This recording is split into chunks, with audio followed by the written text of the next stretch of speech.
Hello and good afternoon. नमस्कार। Prime news के सभी दर्शकों को मैं यानी पंकज पांडे का नमस्कार। आप देख रहे हैं, आप जुड़ रहे हैं हमारे साथ फेसबुक पेज के लाइव संस्करण में हमारे साथ, और कोशिश हमारी पूरी कि आपके साथ जो हमारा इंटरेक्शन का सिलसिला है, हमारे साथ बातचीत का सिलसिला है, वो लगातार जारी रहे। हम चाहते हैं कि आपके साथ वो बातचीत का सिलसिला टूटे नहीं। एक सीरीज के तौर पर, एक श्रृंखला के तौर पर इस कड़ी को हम आगे बढ़े और कड़ियों को हम जोड़ते आगे बढ़े, ताकि एक अच्छा संबंध हमारे और आपके बीच में, यानी कि हमारे व्यूवर्स, क्योंकि आप हैं तो हम हैं, क्योंकि आपके बिना हमारे कोई अस्तित्व नहीं है। खैर, तो आज हम आपको बहुत सारी खबरों से जुड़े अपडेट बताएंगे, और खास तौर से जो हमने टॉपिक आज चुना है, एक तो ये कि आरिफ से उसका दोस्त बिछड़ गया है। यहाँ आरिफ जानते होंगे आप, गौरीगंज का रहने वाला आरिफ, जिसकी एक सारस से दोस्ती हो गई थी। सारस वही पक्षी,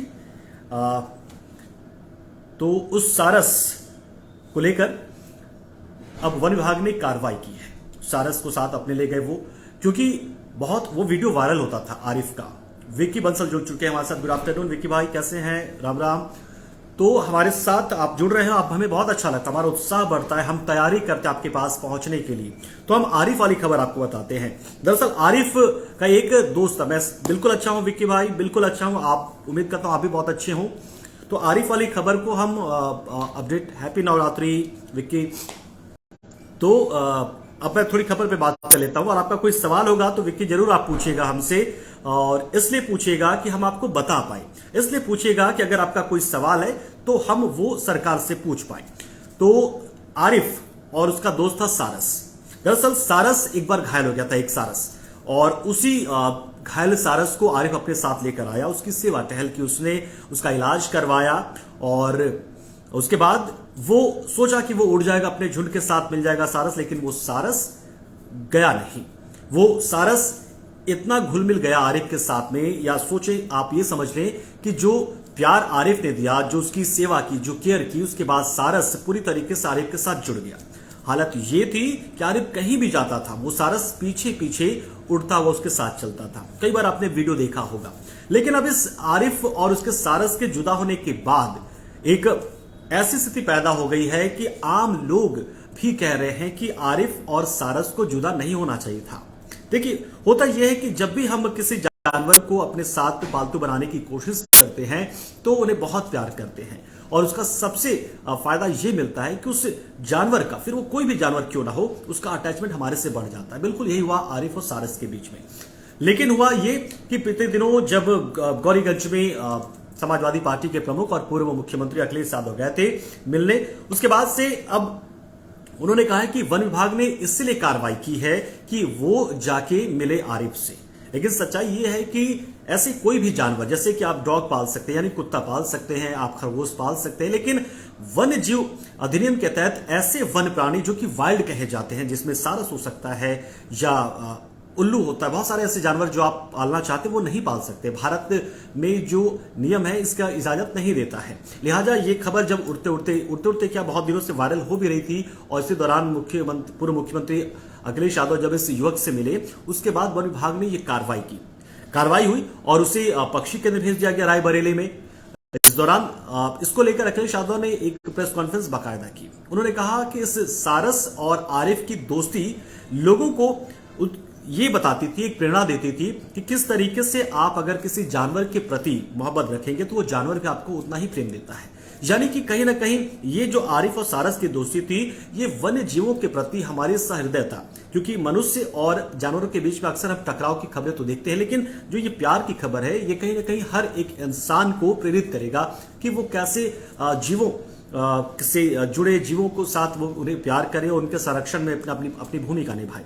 ये कोशिश थी, एक संदेश अखिलेश यादव ने कहा कि होता, लेकिन वन विभाग ने कार्रवाई की अपने वन जीव अधिनियम कानून के तहत, और सारस को अपने साथ ले गई। इस दौरान उन्होंने तंज भी कहा कि भाई ऐसा है तो फिर जो वन विभाग है वो जब सीएम योगी जिस मोर से खेलते हैं, जिस मोर को अपने साथ रखते हैं, उसे भी ले जाए अपने साथ, जब उन्हें ऐसा लगता है कि वाइल्ड है।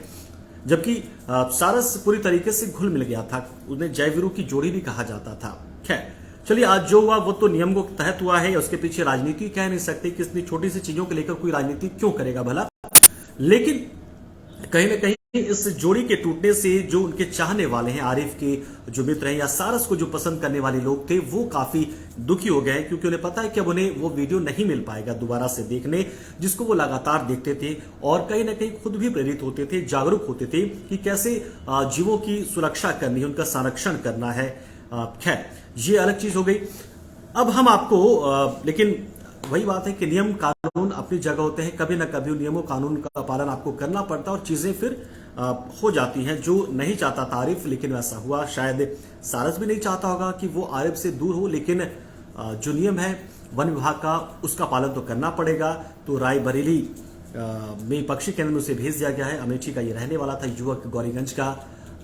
अब शायद ही हम उस वीडियो को दोबारा देख पाएंगे, जो लगातार हम ये देखते थे कि कैसे एक सारस ऐसा जीव, मतलब सारस ऐसा पक्षी जिसे हम पालतू बनाने की सोच भी नहीं सकते, वो कैसे देखिए आरिफ के प्रेम के साथ, आरिफ से इतना मोहब्बत कर बैठा, लगाव कर बैठा कि उसके साथ रहने लगा था। तो ये तस्वीरें अब हमारे पास नहीं पहुंच पाएंगी। जाहिर सी बात है, आप सभी लोग, बहुत सारे लोग जो है वो इस बात से मायूस हो गए हैं कि बहुत सारे प्यारे प्यारे वीडियो आते थे कि कैसे आरिफ और सारस जो है वो खेलते थे एक साथ, कैसे सारस जब बाइक से जाता था बाजार या अपने कॉलेज, तो भी पीछे पीछे वो सारस उड़ रहा होता था। मतलब अंदाजा ही नहीं लगता था कि मतलब एक ऐसा पक्षी जो जन्म से या कह ले कि अपने नेचर वाइज भी वाइल्ड होता है, वो एक इंसान के साथ भला दोस्ती कैसे कर सकता है, उसके साथ लगाव कैसे हो सकता है। लेकिन यही कुदरत है। कुदरत में यही चीज कहते हैं कि अगर प्रेम हो तो आप किसी के साथ भी कोई भी कनेक्शन जो है वो कर सकते हैं। खैर, अब आपको हम उमेश पाल हत्याकांड से जुड़ी जो अपडेट है वो देते हैं, लेकिन इस बीच आपको बता दें सीएम योगी से जुड़ी कुछ अपडेट भी। सीएम योगी आज बलरामपुर पहुंचे और वहां पर देवी पाटन मंदिर में उन्होंने मां की पूजा की है और सुख समृद्धि की कामना की प्रदेश की। इसके साथ उन्होंने महिला सशक्तिकरण को निकाली गई रैली को हरी झंडी दी। ये अपडेट उसके बाद वो लखनऊ में जागे जो बौद्ध भिक्षु है कोरिया के, उनके कार्यक्रम में शामिल हुए शांति वन में, बुद्ध विहार में, और वहां पर उन्हें सम्मानित किया गया। दरअसल कोरिया और भारत के बीच में जो राजनयिक संबंध है उसके 50 साल पूरे हो रहे हैं। इसी मौके पर ये कार्यक्रम आयोजित किया गया था, जिसमें कोरिया के जो बौद्ध भिक्षु थे वो पहुंचे हुए थे। इस दौरान योगी आदित्यनाथ ने कहा कि देखिए, ये अपने आप में कितनी बड़ी बात है कि कोरिया जो आज बौद्ध धर्म को लेकर आज कितना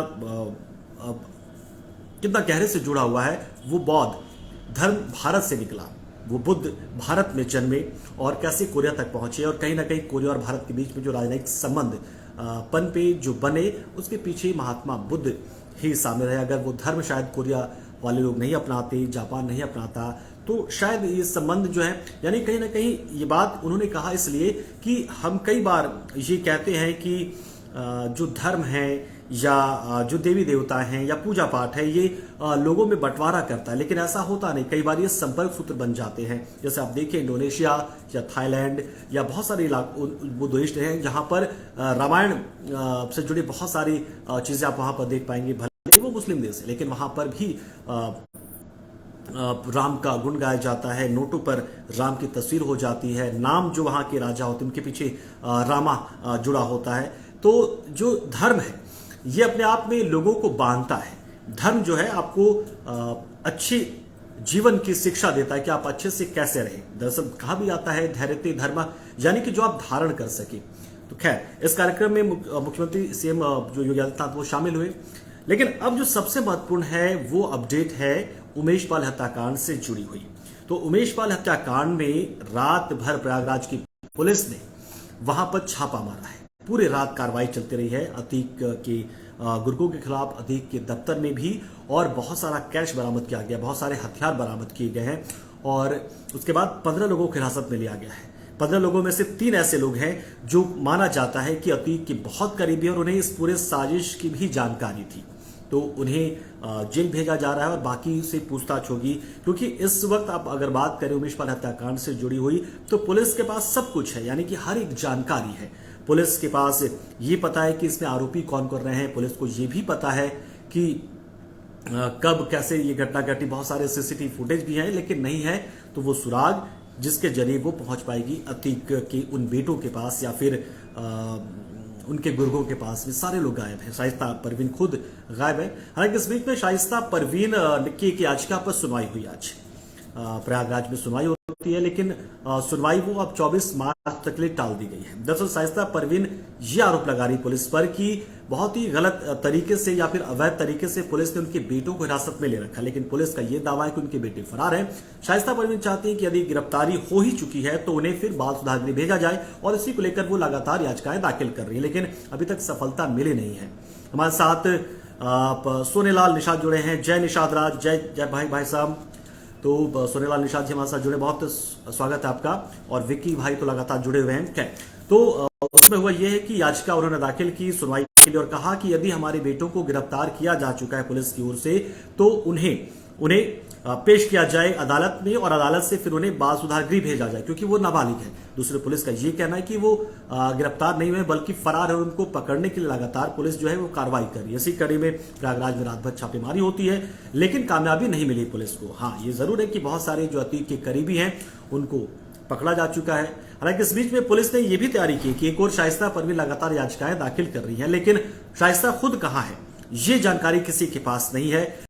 ऐसे में शाइस्ता को ढूंढने के लिए भी पुलिस लगातार छापेमारी कर रही है, और अब लुकआउट नोटिस जारी करने का फैसला लिया गया है। तो अब देखते हैं कि साथ में इनामी राशि बढ़ाए जाने पर भी बात चल रही है शाइस्ता परवीन पर, लेकिन अभी तक जिस तरीके से इनामी राशियां बढ़ी है कोई फायदा मिला नहीं पुलिस को। तो ये थोड़ा चौंकाने वाला है कि आखिर इनामी राशि जब 5 लाख तक कर दिया गया है असद और उमर पे, जो कि अतीक के बेटे यानी कि शाइस्ता और अतीक के बेटे हैं, बावजूद उनके गैंग से कोई टूटने को तैयार नहीं है। तो आप सोचिए कि गैंग कितना मजबूती के साथ कितने सालों से, कितने दशकों से लगातार पनपा है, उसमें जो एक बॉन्डिंग है, उसमें ये इनामी राशियां जो है वो काम नहीं कर पा रही हैं। हालांकि इनामी राशि 5 लाख तक कर दी गई है, लेकिन अभी तक कोई फायदा मिला नहीं है। उनके गैंग का कोई भी ऐसा शख्स है वो टूटा नहीं है। लेकिन सबके बीच में शाइस्ता परवीन के खिलाफ लुकआउट नोटिस जारी हुआ है, और उसको भी पकड़ने के लिए लगातार एसटीएफ की ओर से छापेमारी की जा रही है। लेकिन वही ढाक के 3 पात, अभी तक पुलिस के हाथ खाली, क्योंकि पुलिस के पास सब कुछ है, मतलब सब कुछ है। पुलिस को पता है, जानकारी है पुलिस को कि कहां पे हत्याकांड को अंजाम दिया गया, हत्याकांड में शामिल कौन कौन से लोग हैं, कहां से बंदूकें ली गई, कहां ये प्लानिंग हुई, कहां शाइस्ता परवीन और बल्ली पंडित की मुलाकात होती है। लेकिन अगर नहीं है तो वो सुराग, वो कड़ी, वो छोर जिसको पकड़कर पुलिस असद और उमर तक पहुंचे, उसके बाकी गुर्गों तक पहुंचे, गुड्डू मुस्लिम तक पहुंचे। हालांकि गुड्डू मुस्लिम पर तो दबाव बनाने की कोशिश शुरू हो चुकी है, उसके घर को गिराने को लेकर नोटिस भी जारी कर दिया गया, नोटिस के घर पर चिपकाया गया, लेकिन फायदा अभी तक हुआ नहीं है पुलिस को। तो ये थोड़ी सी अजीब सी बात है, लेकिन पुलिस कार्रवाई कर रही है। और आप देखिए, शायद ये बहुत ही हाई प्रोफाइल केस था, इसलिए शायद पुलिस ने इस तरीके से इस मामले में दबिश दी है और लगातार काम करी, वरना आम लोग तो कई बार थाने जाकर चक्कर काट कर घूम आते हैं, लेकिन उनकी शिकायतें तक दर्ज नहीं होती, शिकायतें एफआईआर में तब्दील नहीं हो पाती हैं। विडंबना है। लेकिन ये बात भी सच है कि अतीक जैसे लोगों के खिलाफ यदि पुलिस कार्रवाई कर रही है तो फिर ये कार्रवाई होनी चाहिए, क्योंकि ये एक ऐसे शख्स जो होते हैं वो हमारे समाज में किसी भी तरीके से स्वीकृत नहीं किए जाने चाहिए। सच्चाई यही है कि उनकी वजह से फिर बहुत सारी चीजें खत्म होती चली जाती, पुलिस भ्रष्टाचारी हो जाती है, जेल कर्मी भ्रष्ट हो जाते हैं, समाज में कहीं ना कहीं डर का माहौल कायम होता है, कानून के प्रति लोगों का जो भरोसा है वो टूटता चला जाता है। तो ऐसे लोगों के खिलाफ कार्रवाई तो होनी ही चाहिए। अब देखते हैं, आज नहीं तो कल अतीक के बेटे भी पकड़े जाएंगे, उसके गुर्गे भी पकड़े जाएंगे जो उमेश पाल हत्याकांड में शामिल हुए, और शाइस्ता परवीन भी कभी न कभी पकड़ी ही जाएगी। अतीक तो खुद जेल में है, उसका भाई अशरफ भी जेल में ही है, लिहाजा जेल तो उन्हें जाना पड़ेगा। लेकिन अब पुलिस को कितनी मशक्कत करनी पड़ेगी ये जानकारी नहीं है। इन सब के बीच में आज ADG law and order Prashant ji ने एक प्रेस कॉन्फ्रेंस की लखनऊ में बताया कि किस तरीके से पिछले 6 सालों में, यानी कि योगी सरकार के पहले टर्म यानी कि 5 साल में और बीते 1 साल में, यानी कि कुल 6 सालों में 10,000 से ज्यादा एनकाउंटर पुलिस ने किए।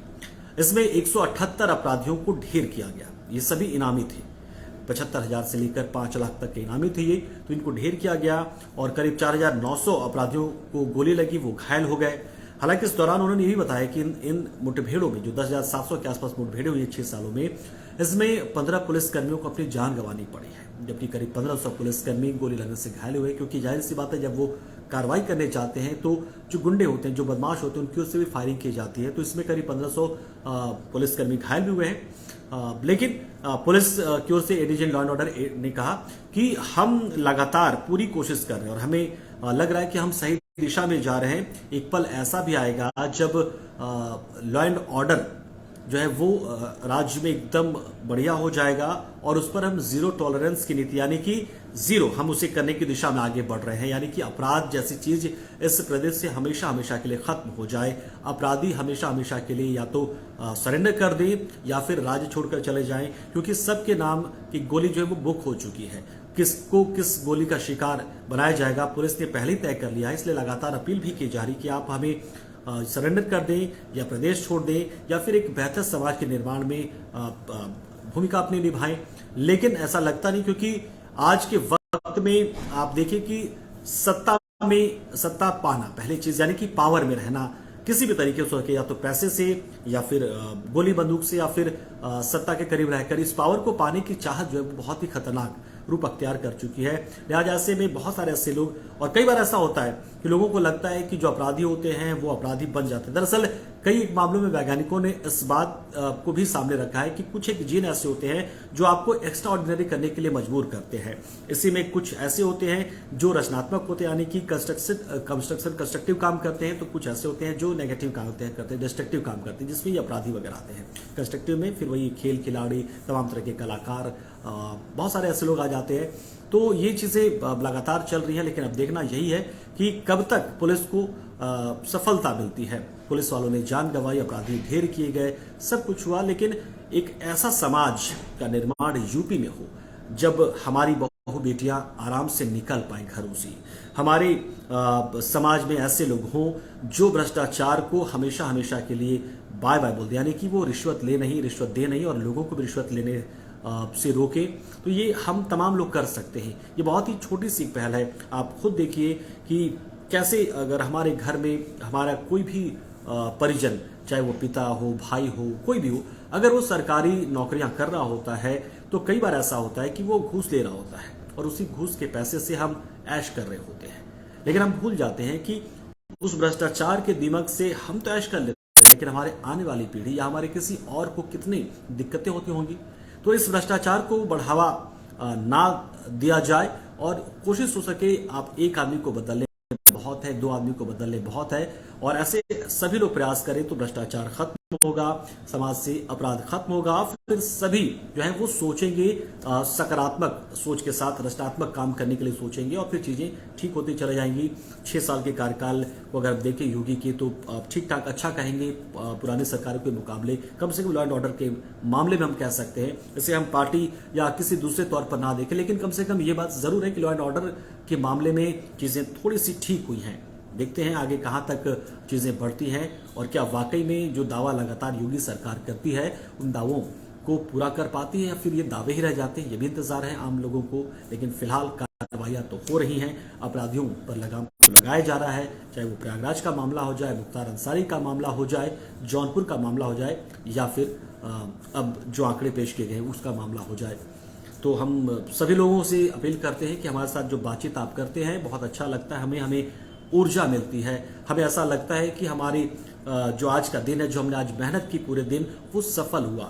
हाँ, हमें ये भी बात भी हमें पता है कि कई बार ऐसा होता है कि आपके पास वक्त नहीं होता है कि आप हमारे साथ लगातार जुड़े रहे, लगातार आप हमें सुने और लगातार सवाल पूछे। लेकिन कम से कम ये जरूर हो सकता है मोबाइल में, क्योंकि टीवी पर तो ऐसा होता है कि जब आपके साथ बात हम जब खबरों को दिखा रहे होते हैं तो सिर्फ हम खबर बता रहे होते हैं, आपके साथ बातचीत नहीं हो पाती है। लेकिन फेसबुक पेज लाइव के जरिए, फेसबुक लाइव के जरिए जरूर होता है कि हम दोनों तरफ से बात कर पाते हैं। इसलिए हमने इस माध्यम को चुना और हम लगातार हम या हमारे सारे जो एंगर्स, हमारे जो सारे कलीग हैं वो समय समय पर आपके बीच आते चले जाते हैं ताकि बातचीत हमारी होती रहे, हम जान पाए कि आप देखना क्या चाहते हैं। क्योंकि उत्तर प्रदेश बहुत बड़ा है, क्या टॉपिक होगा क्या नहीं होगा ये डिसाइड करना भी हम भूल जाते हैं, कई बार इतनी खबरें आ जाती हैं। इसलिए हम छोड़ देते हैं खुद को। हम चाहते हैं कि आपके बीच पहुंचे और आप जो जानना चाहें, आप जिस पर बातचीत करना चाहें हमारे साथ, उसी पर बातचीत हम करते रहें। तो आज के लिए नमस्कार। और सभी विक्की भाई आपको भी, सूर्यलाल आपको भी, आप लोग जुड़ते रहिए, लोगों को कहते रहिए कि हमारे साथ जुड़े, हमारे साथ बातचीत करें, अपनी बातों को रखें, अपने समस्याओं को भी रखें, ताकि हम अगर समस्या आपके आसपास है तो हम रिपोर्टर्स को भेजें और उन खबर को दिखाएं ताकि उस खबर का असर हो। ये भी एक हम करते हैं। आपके सवाल होते हैं, अगर वो सवाल का जवाब देने की हालत में होते तो हम दे देते हैं, और अगर नहीं तो फिर कभी हम डिबेट पर जाते हैं। कोई नेता या कोई प्रवक्ता किसी पार्टी का हमारे साथ जुड़ता है, जाहिर सी बात है फिलहाल तो बीजेपी की सरकार है तो बीजेपी का प्रवक्ता होता है, तो उससे भी हम लोग कई बार सवाल पूछते हैं कि हमारे दर्शक हालांकि हम ये पूरी कोशिश करते हैं कि यदि सवाल जो है वो थोड़ा कड़ा हो अगर किसी दर्शक का, तो उसका नाम हम ला लें, लेकिन उस लोकेशन पे, और जाहिर पूरा नाम तो कभी नहीं बताते हैं, तो हम लगभग गुप्त रखते हुए अपने दर्शक के हवाले से वो खबर हम पूछ लेते हैं, कई बार सवाल पूछ लेते हैं। तो यही हमारी कोशिश, एक छोटा सा प्रयास है कि हमारे और आपके बीच में बातचीत होते रहे, और अपने अपने टाइमलाइन पर अब भी आप लोग इसको शेयर कीजिएगा ताकि ज्यादा से ज्यादा लोगों तक ये जानकारी पहुंचे। किस तरीके से प्राइम न्यूज अपने दर्शकों के साथ कनेक्ट होते रहना चाहता है, हर दिन होता चाहता है, और दिन में कम से कम हम 4 से 5 बार आते हैं, मैं या मेरे सहयोगी बारी बारी से आते रहते हैं। तो जब मौका मिले, जरूरी नहीं कि हर बार आ पाए, लेकिन जब भी मौका मिले आप जुड़ सकते हैं, मिल सकते हैं, और बाद में जब वक्त मिले तो भी देख सकते हैं। कोशिश यही है कि खबरों से आपको अपडेट करा दें, क्योंकि हर जगह आप टीवी खोल नहीं सकते। तो प्राइम न्यूज के सोशल मीडिया प्लेटफॉर्म के जरिए, यानी कि ट्विटर, इंस्टाग्राम, यूट्यूब या फिर फेसबुक पेज के जरिए, यही हमारी कोशिश है कि हमारे दर्शक पूरी तरीके से अपडेट रहे। नमस्कार।